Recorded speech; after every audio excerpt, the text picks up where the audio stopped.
Hello candidates, I am going to dictate you a passage from Progressive magazine. So please get ready for the dictation. The dictation will start after 15 seconds.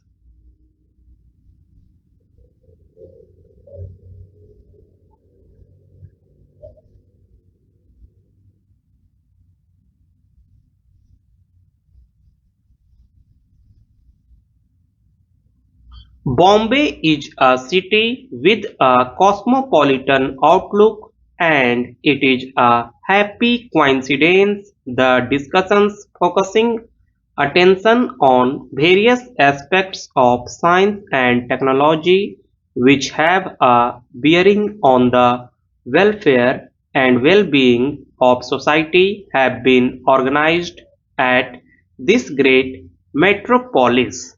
It is gratifying to see distinguished scientists from all over the world gathered together on the eve of the 19th birth anniversary of Pandit Jawaharlal Nehru. It is a fitting tribute to one of the greatest personalities of our times.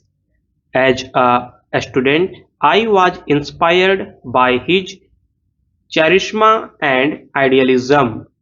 To those of my generation, he symbolized the India of our dreams.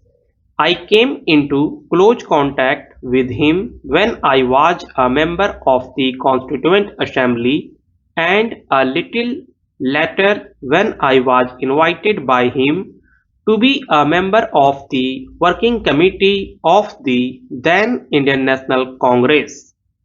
I was fortunate to have had the opportunity of working closely with this great nationalist statesman in the exciting days following the advent of freedom.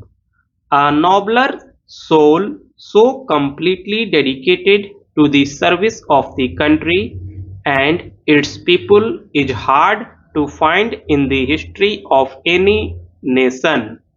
That we had this great man to inspire us during the struggle for freedom and guide our destiny during the crucial post-independence era is indeed a stroke of good fortune. He had a sensitivity of mind which he combined so well with a rare delicacy of feeling and large generous impulses. He was impatient at times, but only because he wanted us to march faster towards the glorious future in which he believed. There were few others in positions of authority at that time who could have visualized the role of science in national affairs as Jawaharlalji did.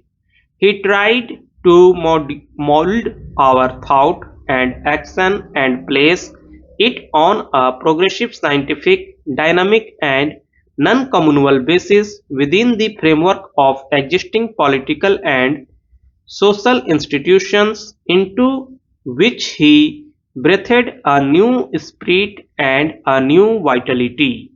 He was the foremost among the pioneers in thinking of the progressive and purposeful advancement of science and technology in the country. He was not only the pioneer of modern India but its architect and builder as well. He provided an impetus to all modern concepts of nation building and provided the encouragement and moral support to those seeking to launch India on to the international scene. He realized even before India became free that our economic regeneration and progress towards the modern age could not be achieved unless we could plan ahead for prosperity. With his association and experience of pre-independence planning, he infused dynamism and imagination as chairman of the Planning Commission, into the 5-year plans which have today brought us to the forefront among the developing countries of the world. His innate optimism overcame the tremendous challenges and problems which beset India in the early years of our freedom. To him, planning was science in action. In order to ensure that the benefits of planning would be spread far and wide over the Indian countryside, he laid the firm foundations of democracy in the political life of the country. Panditji's belief in an international approach to problems and his liberalism won for India a place of high honor in world councils. He believed that it was only through the transfer of science and technology on a mass scale into every aspect of life that we would be able to achieve the goals which we had set for ourselves.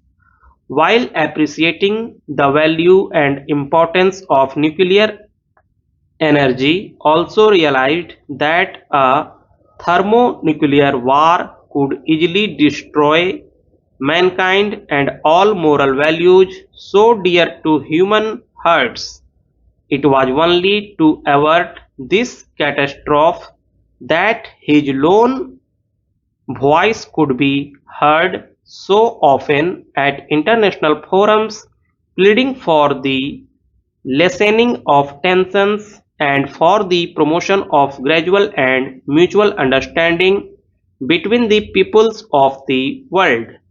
He launched India into the modern age of advanced technology with an emphasis on basic heavy industries, including the heavy engineering and machine building industries, institutions for scientific research and the development of energy resources.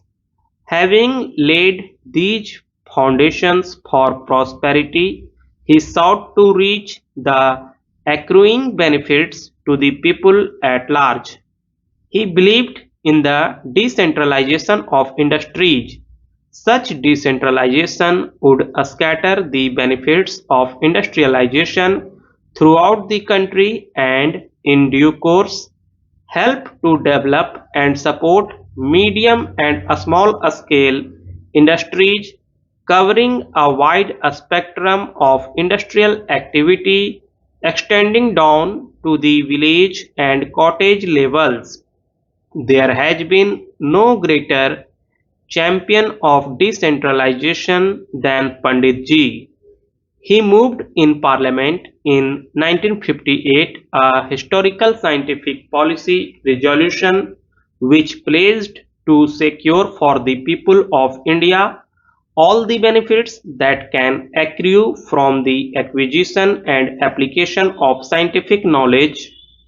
He patronized aspects of science and technology which go under the umbrella of scientific knowledge from nuclear science to agricultural science. You have handsomely paid tribute to this great scientist statesman on the eve of his 19th birthday anniversary.